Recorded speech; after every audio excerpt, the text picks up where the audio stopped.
Consumers association of বাংলাদেশের বাংলাদেশ ক্যাবের আজকের বগুড়া জেলার সমাবেশ। এতে উপস্থিত আছেন জাতীয় ভোক্তা অধিকার সংরক্ষণ অধিদপ্তরের সম্মানিত মহাপরিচালক জনাব এম শফিকুজ্জামান স্যার। আপনারা যারা এখানে উপস্থিত আছেন, আমি আপনাদের সবাইকে স্বাগত জানাই। জাতীয় ভোক্তা অধিকার সংরক্ষণ অধিদপ্তর যে আইন বলে পরিচালিত হয়, সেই আইনে জাতীয় ভোক্তা অধিকার সংরক্ষণ অধিদপ্তরকে একটি গুরুত্বপূর্ণ ম্যান্ডেট দিয়েছে। সেই ম্যান্ডেটে এটি একটি দিক, আরেকটি দিক হলো যে ভোক্তার অধিকার সুরক্ষার ক্ষেত্রে সেখানে নিশ্চিত করা হয়েছে এবং সিভিল সোসাইটি পিপলস পার্টিসিপেশন বৃদ্ধির জন্যে স্কোপ রাখা হয়েছে। তো সেই প্রেক্ষিতে যদিও consumers association of Bangladesh cab আসলে আরও আগে থেকেই ভোক্তার অধিকার নিয়ে কাজ করে, শুধু পণ্য সেবা এইসব ক্ষেত্রে নয়, তারা আরও ক্ষেত্রে কাজ করে। বাট আমরা ওই 2010 সাল থেকে যখন এই অধিদপ্তর প্রতিষ্ঠিত হলো, তারপর থেকে, আগে তো আপনারা করেছেনই, তারপর থেকে একদম সাংগঠনিকভাবে একটি অ্যাসোসিয়েট অর্গানাইজেশন হিসেবে ক্যাব ভোক্তা অধিকার সংরক্ষণ অধিদপ্তরের সাথে কাজ করছে। আমরা জাতীয় ভোক্তা অধিকার সংরক্ষণ অধিদপ্তরের পক্ষ থেকে আপনাদের এই কন্ট্রিবিউশনকে আমরা স্মরণ করি, শ্রদ্ধা করি এবং একই সাথে সাধুবাদ জানাই। আপনাদের এই সম্মেলনে আমরা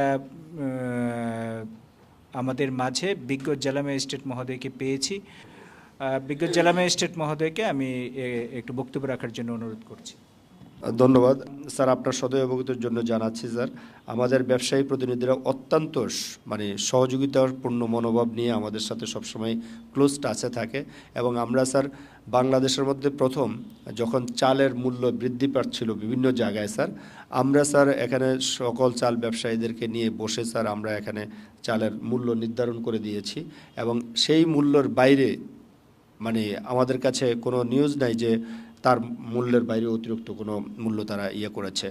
তারপরে স্যার আপনি স্যার আসছিলেন, এখানে অভিযান পরিচালনা করেছেন। আমরা কিন্তু একেবারে জিরো টলারেন্স নীতি অবলম্বন করে আমাদের সকল ব্যবসায়ীদেরকে নিয়ে, সচেতন ব্যবসায়ীদেরকে নিয়ে আমরা কিন্তু সেটা করেছি।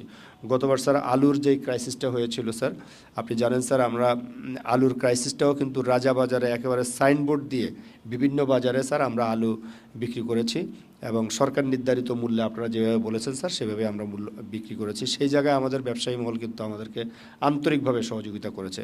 পাশাপাশি স্যার আমি এখান থেকে আমার গোপালগঞ্জেও কিন্তু অনেক আলু আমি এখান থেকে পাঠিয়েছি। তারপরে চিটাগাংয়ে কিছু আলু পাঠিয়েছি, আগুড়াতে কিছু আলু পাঠিয়েছি স্যার, আপনি বলেছিলেন স্যার, স্বপ্নতেও কিছু আলু পাঠিয়েছি।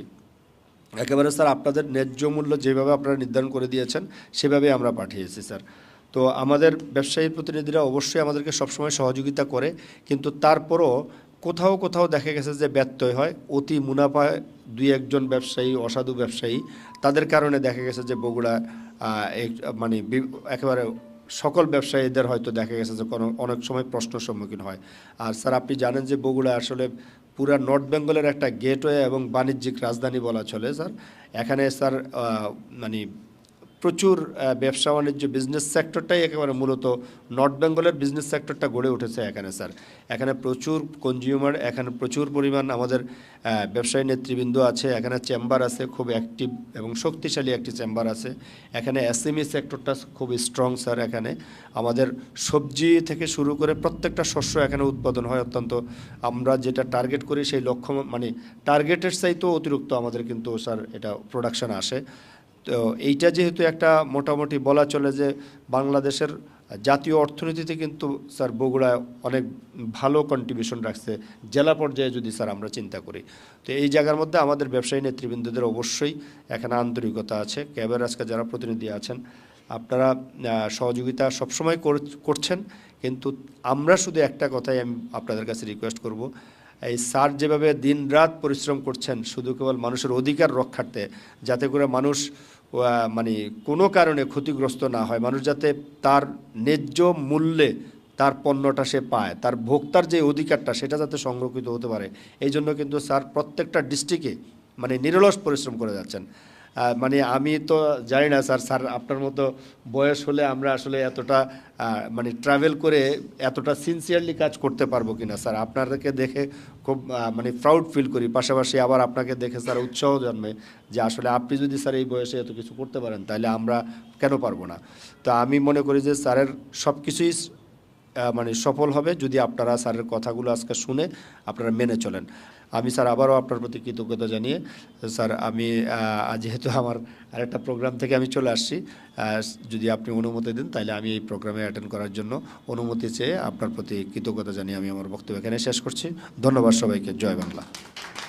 আপনারা জানেন যে ইতিমধ্যে মনোয়ার যে কথাগুলো বলল, যে আমাদের ভোক্তা অধিকার অধিদপ্তর 2009-এর যে আইন পাশ হয়েছে এটি আপনাদের দীর্ঘদিনের আন্দোলনের ফসল। এবার আজকে এখানে যারা আপনারা উপস্থিত আছেন আপনারা কিন্তু স্থানীয় মানুষ। আপনারা জানেন যে আজকে কিছুক্ষণ আগে আমি বাজারে গেলাম, সেখানে এই বগুড়াতে আপনার চানাচুর তৈরি হয়। আমাদের তো চানাচুর এটি হলো ম্যান্ডেটরি প্রোডাক্ট বিএসটিআর। এখানে আপনার প্যাকেট করতে হবে, সেখানে আপনার একটি অনুমোদন নিতে হবে বিএসটিআর, সেখানে স্টিকার দিতে হবে। অথচ ওই প্যাকেটও এখানে আছে বড় বড় গ্রুপ যারা করছে আধুনিক পদ্ধতিতে, তাদের হাজার কোটি কোটি টাকা ইনভেস্টমেন্ট।